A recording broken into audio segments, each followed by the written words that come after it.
नमस्कार. बार्टी मधून तुमची विविध स्पर्धा परीक्षा पूर्व परीक्षेसाठी निवड झाली आणि संस्थेला तुम्ही टॅब मागताय किंवा लायब्ररीचे याचे त्याचे पैसे मागताय, तर ही चूक तुम्ही करू नका. तुमच्यावरती कारवाई होऊ शकते आणि त्या संस्थांवर कारवाई होऊ शकते. टीआरटी, बार्टी, आरटी सारखी सगळ्यांनी याआधी सांगितलेलं की कोणत्याही प्रकारचा आर्थिक आमिष संस्था देऊ शकणार नाहीत आणि मुलंही मागू शकणार नाहीत. टॅब विद्यार्थी मित्रांना विनंती करतो, कुणीही टॅब मागू नका. तुमच्यावरती कारवाई होऊ शकते. काळजी घ्या. ही सगळी योजना ही ऑफलाईन प्रशिक्षण योजना आहे. तर याचा मेन हेतू हा आहे की कोणत्या ना कोणत्या परीक्षेमध्ये तुमची निवड झाली पाहिजे. 2-4 महिने स्टायपेंड मिळावं हा योजनेचा हेतू नाहीये. तुमचं कोणत्या ना कोणत्या परीक्षेमध्ये निवड व्हावी हा योजनेचा प्रामाणिक हेतू आहे. तर विद्यार्थ्यांना मी आवाहन करतो, टॅब पैसे कुणालाही मागू नका. तसं झाल्यास कारवाई होऊ शकते. विद्यार्थी मित्रांनो, तुमचं बार्टीमधून कोणत्याही परीक्षेसाठी निवड झाली असेल तर तुम्ही 77 यावरती मला काही अडचण असल्यास मला कॉल करू शकता, व्हॉट्सअपवरती मेसेज करू शकता. विद्यार्थी मित्रांनो, 16 ऑक्टोबर 2025 ला एक नोटिफिकेशन टीआरटीच्या वेबसाईटवरती आलं होतं बार्टीच्या. तर त्यामध्ये त्यांनी सांगितलंय किंवा टॅबलेट देणे, आर्थिक लाभाचं प्रलोभन देणे यासाठी संस्थांना त्यांनी रिस्ट्रिक्ट केलं तर संस्थेवरती कारवाई होऊ शकते असं सांगितलं. म्हणजे संस्थेलाही त्यांचं सांगून झालंय आणि त्यांनी विद्यार्थ्यांना ज्यावेळेस तुम्ही विकल्प निवडाल, क्लासचे विकल्प निवडाल, तुम्ही फ्री द ट्रेनिंग इन्स्टिट्यूटवर क्लिक कराल, त्यानंतर तुमचे ईमेलचा आणि मोबाईल नंबरचा ओटीपी येतो. त्याच्या खाली तुमच्याकडून प्रतिज्ञापत्र आय एक्सेप्ट करून घेतलं जातं. म्हणजे सदर योजना व प्रशिक्षण कार्यक्रमामध्ये शासनाने मंजूर केलेल्या सुविधा, सवलती व लाभाव्यतिरिक्त कोणतीही अतिरिक्त मागणी जसे की रोख रक्कम, टॅबलेट, आर्थिक लाभ अशा प्रकारचं काही तुम्ही संस्थेकडे मागणी करणार नाही.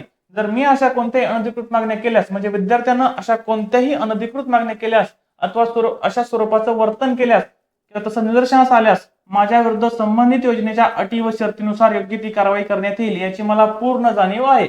अशा परिस्थितीत मला सदर योजनेअंतर्गत अपात्र घोषित करण्यात येऊ शकते व मला मिळालेल्या विद्यावेतनाची आर्थिक लाभाची पुनर्प्राप्ती म्हणजे वसुली माझ्याकडून करण्यात येईल, यास मी संमती देत आहे असं तुमच्याकडून स्वीकार करून घेतलं जातंय. आवश्यक असल्यास माझ्या विरुद्ध कायदेशीर कारवाई देखील करण्यात येऊ शकते याची मला पूर्ण जाणीव आहे व त्यास मी हरकत घेणार नाही. वरील सर्व अटी मी काळजीपूर्वक वाचल्या असून त्या मला पूर्णपणे समजल्या आहेत व त्यांचे पालन करणे माझ्यावर बंधनकारक आहे, यास मी स्वइच्छेने मान्यता देत आहे.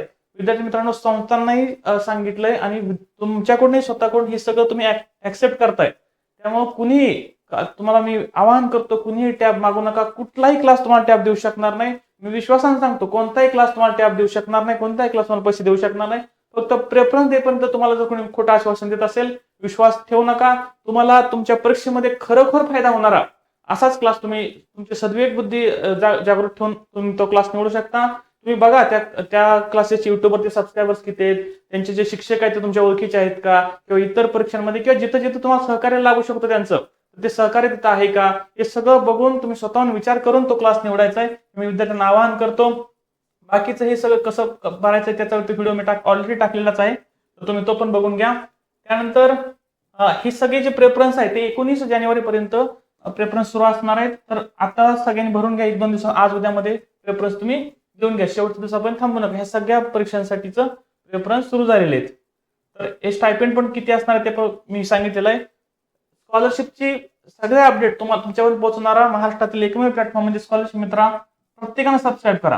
म्हणजे हा व्हिडिओ बघता आणि निघून जाता असं करू नका. प्रत्येकाने चॅनल सबस्क्राईब करा. भविष्यातही कधी अडचण यायला, डॉक्युमेंट व्हेरिफिकेशनच्या वेळेस असतील, स्टायपेंडच्या वेळेस असतील, तर मी तुम्हाला मदत करण्यासाठी असणार आहे. तर महाराष्ट्रातील गरजू विद्यार्थ्यांना स्कॉलरशिपच्या माध्यमातून मदत करणाऱ्या सर्व शासकीय संस्थांचा आणि महाराष्ट्र शासनाचा मनपूर्वक आभार. आपल्या अतुलनीय योगदानामुळे सामाजिक समतोल साधत नव महाराष्ट्र निश्चित घडेल. धन्यवाद. टीआरटी, बार्टी, आरटी आणि